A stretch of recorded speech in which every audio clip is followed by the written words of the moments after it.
Dios les bendiga, más cosas, saludarlos. El lunes 5 de agosto, soy el pastor Gilberto Gutiérrez Lucero y este es el programa Pregúntenle al Pastor. Disculpen ustedes que tenía varias semanas sin transmitir este programa.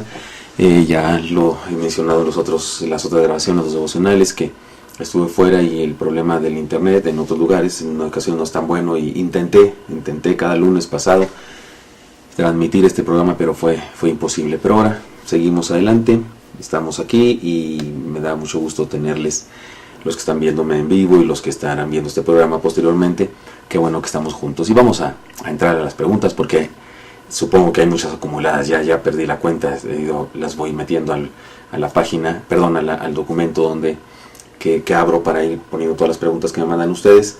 Y supongo que han de ser muchas. Si alguna pregunta que usted hizo no la respondo ahora, por favor, vuélvala a hacer. De alguna manera la perdí, se traspapeló electrónicamente y entonces sería bueno que me la volviera a hacer. De acuerdo, muy bien, comenzamos. Dice: hola Paz, que Dios le bendiga.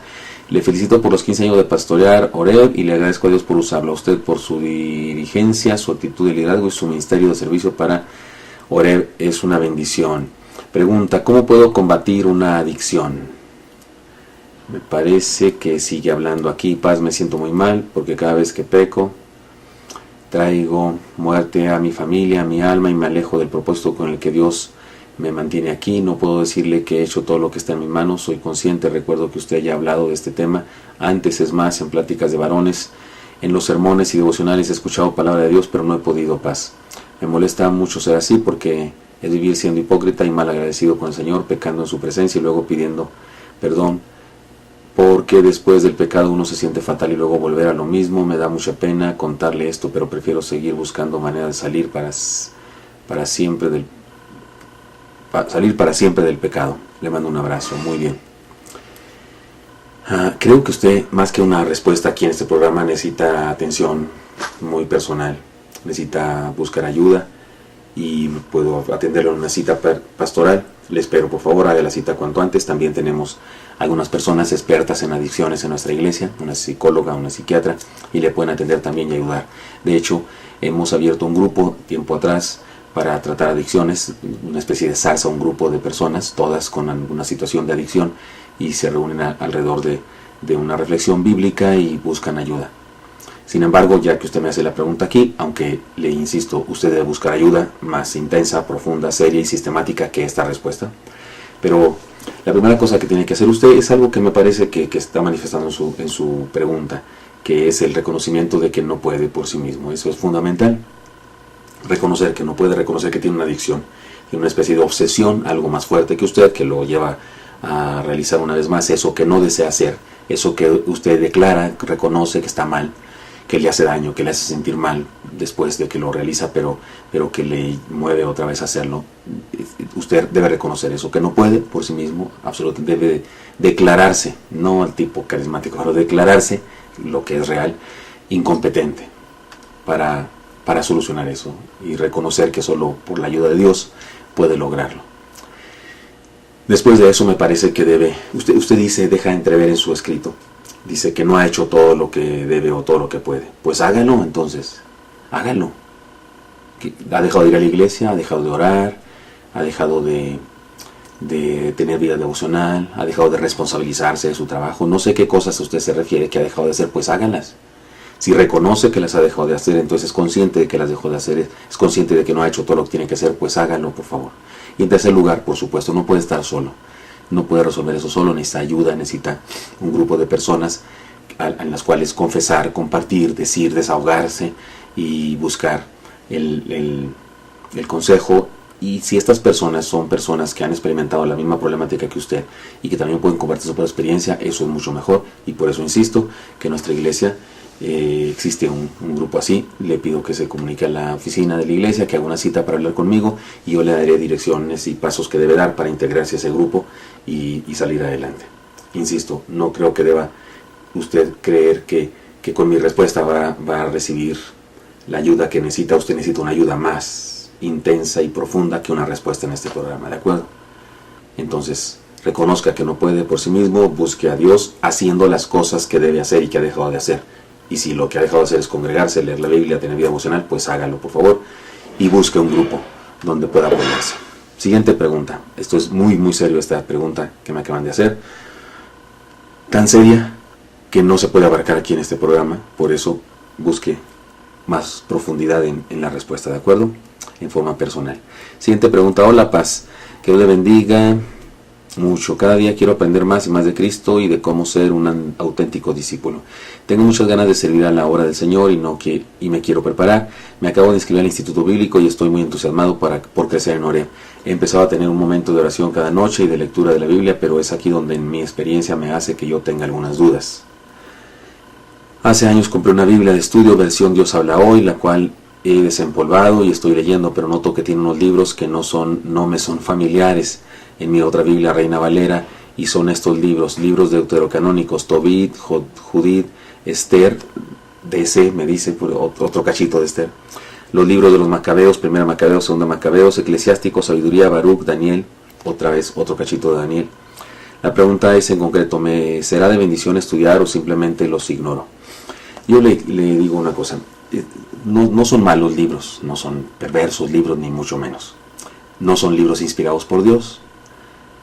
Si quiere una respuesta o quieres una pregunta sobre eso, porque digo que no son inspirados por Dios y qué significa deuterocanónicos, eso pues debe hacer la pregunta para que yo le conteste, porque si no es su interés eso, para que lo aburro aquí con esa información. Pero no son inspirados por Dios, no están en la Biblia, ni siquiera los hebreos los consideran libros sagrados, ni siquiera los hebreos, son parte de su historia, pero no son parte de su Biblia. La única que tiene esos libros como si fueran sagrados es la Iglesia Católica. Ninguna iglesia evangélica los acepta, ni la iglesia, ni la comunidad judía, ni las sinagogas judías. Los reconocen como libros históricos, pero no como los libros sagrados. Eso es muy importante. Pero no son malos, son libros de historia y que conviene leerlos, pero no igual que la Biblia. Yo diría, si usted no ha leído toda la Biblia completa, no lea esos libros. Primero lea toda la Biblia completa. Y una vez que ha leído toda la Biblia completa, puede leer esos libros como información, como cultura general bíblica.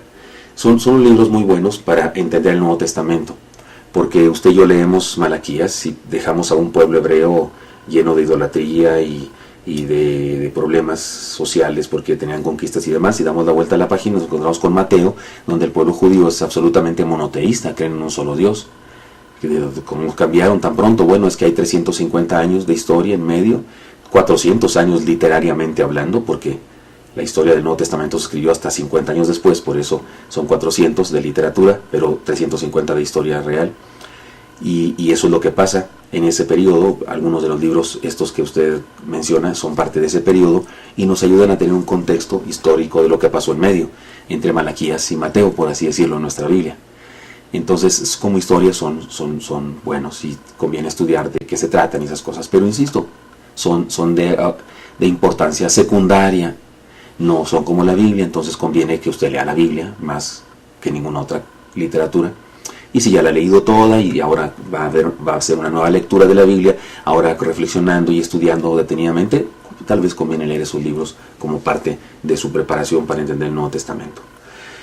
También, como le he comentado al principio de este correo, tengo un deseo inmenso de aprender más y más de la palabra de Cristo. Siento un fuego en mi interior.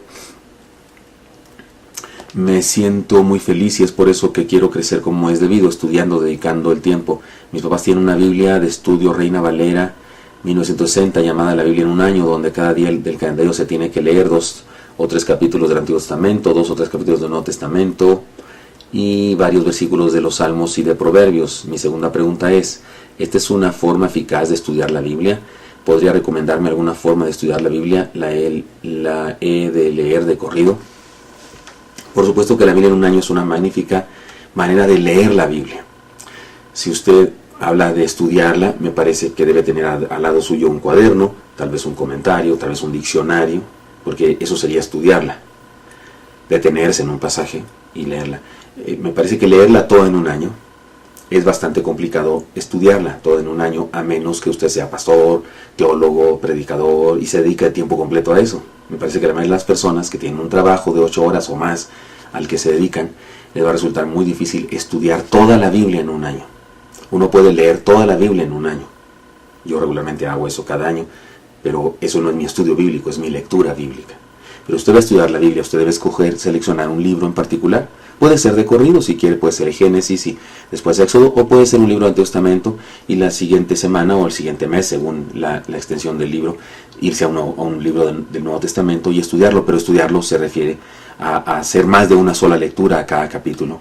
Se refiere a leer por lo menos un comentario, si tiene más acerca de qué dicen los comentarios de ese contexto de ese pasaje, qué significan algunas palabras griegas o hebreas que no entendemos claramente, o la traducción, me refiero que debemos comprender algo respecto a la traducción, y sería bueno incluso tener varias versiones de la Biblia para leerla en 2 o 3 versiones y entenderla mejor. Eso sería estudiar la Biblia.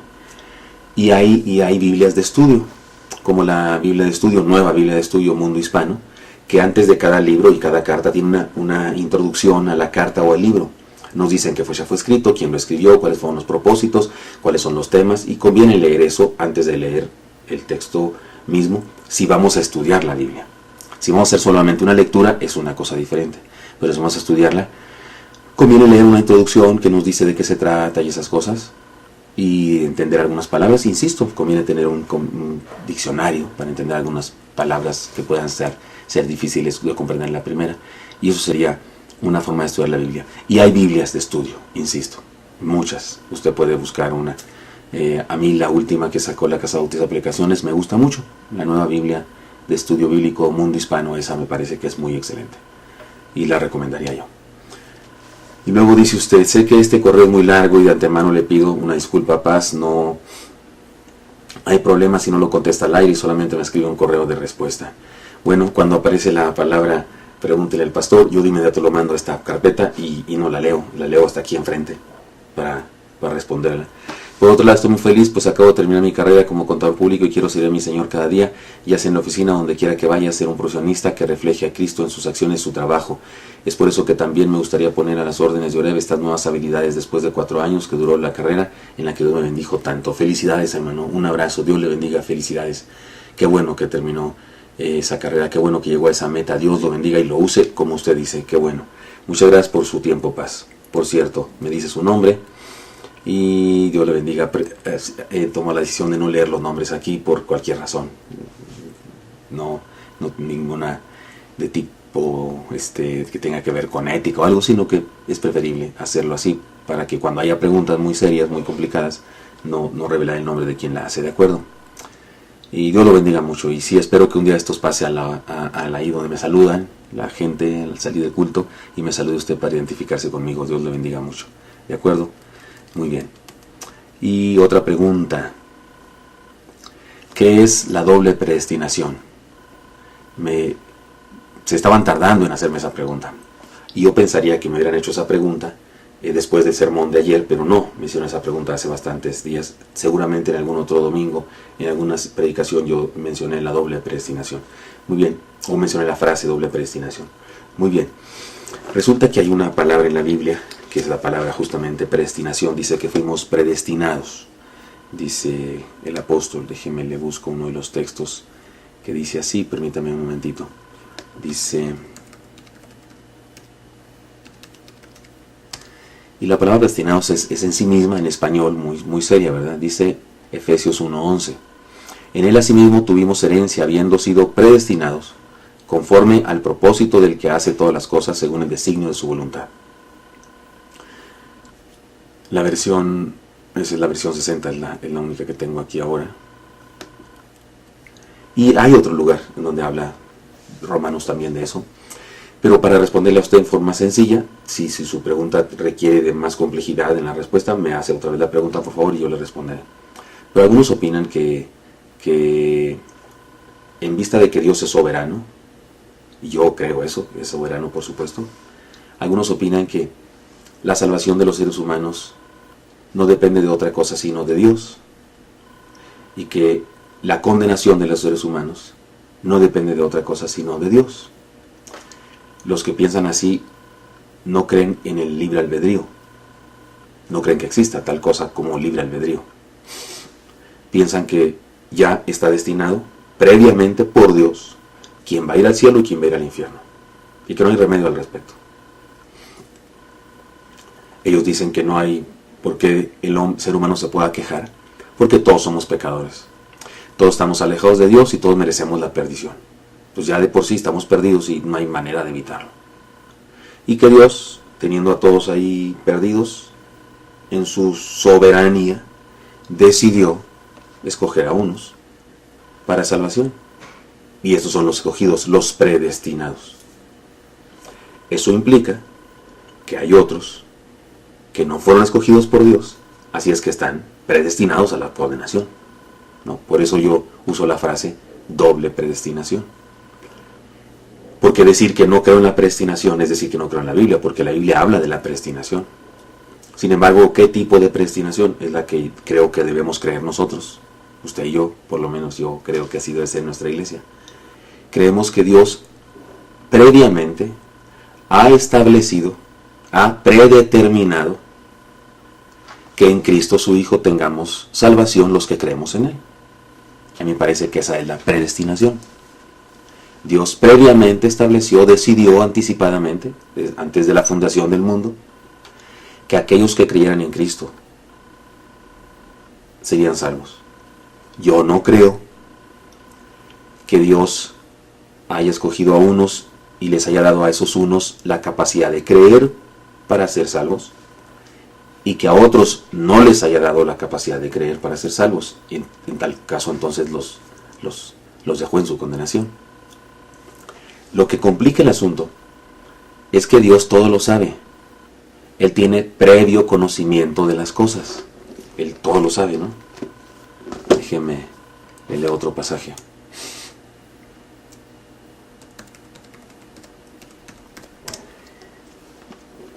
Él dice Romanos 8:30, y a los que predestinó, a estos también llamó. Y a los que llamó, a estos también justificó. Y a los que justificó, a estos también glorificó. Y entonces pues ya ves, ahí nos predestinó, y como nos predestinó, nos llamó, porque éramos predestinados, nos llamó. Pero déjeme le enseño otro concepto.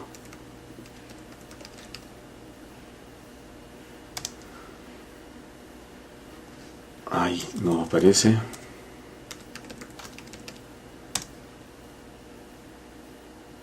Primera de Pedro, capítulo 1, versículo 2, dice así, se lo leo. Elegidos según la presciencia de Dios Padre, en santificación del Espíritu, para obedecer y ser rociados con la sangre de Jesucristo, gracia, paz os sean multiplicadas. Pedro, en su primera carta, es su manera de saludar, es su saludo. Vamos a leerlo directamente de la Biblia. Primera de Pedro, capítulo 1, versículos 1 y 2. Pedro, apóstol de Jesucristo, a los expatriados de la dispersión en el Ponto, Galacia, Capadocia, Asia y Bitinia, elegidos, y luego dice, según la presciencia de Dios, Padre en santificación del Espíritu. Para mí este versículo es clave para entender la predestinación. No la doble predestinación, para mí la doble predestinación no existe, no está en la Biblia. Para mí es una herejía. Sino la predestinación, el hecho de que fuimos predestinados en Cristo. Dice el pasaje, Pablo está hablando a los santos, a los creyentes, a los escogidos, por así decirlo, a los predestinados. Porque Dios predestinó, estableció, predecidió que creyendo en Cristo fuéramos salvos. Si usted creyó en Cristo, pues amén. Usted fue predestinado porque Dios estableció que si creía en Cristo usted iba a ser salvo. Pero el texto dice, Pedro dice, otra vez se lo leo, perdón, la cerré, la Biblia debí mantenerlo abierto. Dice Pedro, elegidos según la presciencia. ¿A qué le suena presciencia? Previo conocimiento. Ciencia, conocimiento. Previo. En virtud de que Dios sabía que yo creería en Él, porque Dios todo lo sabe, pues estableció cosas que yo haría. Me abrió el camino. No significa que me forzó a creer en Él. No significa que me programó para creer en Él, porque me señaló como escogido y a otros los señaló como perdidos, y a ellos no les puso fe, a ellos no les dio capacidad de creer, a ellos los ignoró. Y que a mí me no, Dios, a mí me parece que Dios le dio a todos los seres humanos, todos sin excepción, la posibilidad de creer en Él. Incluso creo que Dios a todos los seres humanos les llama a través de su Santo Espíritu, llama al corazón de todos los seres humanos para que los seres humanos crean en el Señor, le reconozcan. Pero algunos seres humanos se esfuerzan demasiado y rechazan esa obra del Espíritu Santo. La rechazan. Y son los que están perdidos. No están perdidos porque Dios los creó para estar perdidos. Me parece que están perdidos porque eligieron perderse. Y otros respondimos positivamente a su llamado, al Espíritu Santo que nos vino a convencer del pecado. Y dijimos sí, y creímos en Él con todo el corazón. Y somos salvos, de acuerdo a como Él preestableció que fuéramos salvos, que es creyendo en Cristo. Pero como Él todo lo sabe, Él sabía que yo creería. Así que por eso me llamó. Antes de que estuviese en el vientre de mi madre, Dios decidió que yo fuera pastor. ¿Por qué? Porque tiene presciencia, tiene previo conocimiento de las cosas. No estableció que fulano de tal fuera pastor porque Dios sabía que él no lo iba a aceptar. Pero Dios no obligó a esa persona a no aceptarlo. Ni Dios le negó a esa persona la posibilidad de aceptarlo. No, Dios le dio a esa persona la posibilidad, la libertad. Yo sí creo en el libre albedrío. Dios le dio a esa persona el libre albedrío para que esa persona decidiera entregar a Cristo, pero esa persona decidió no. Y Dios lo sabía.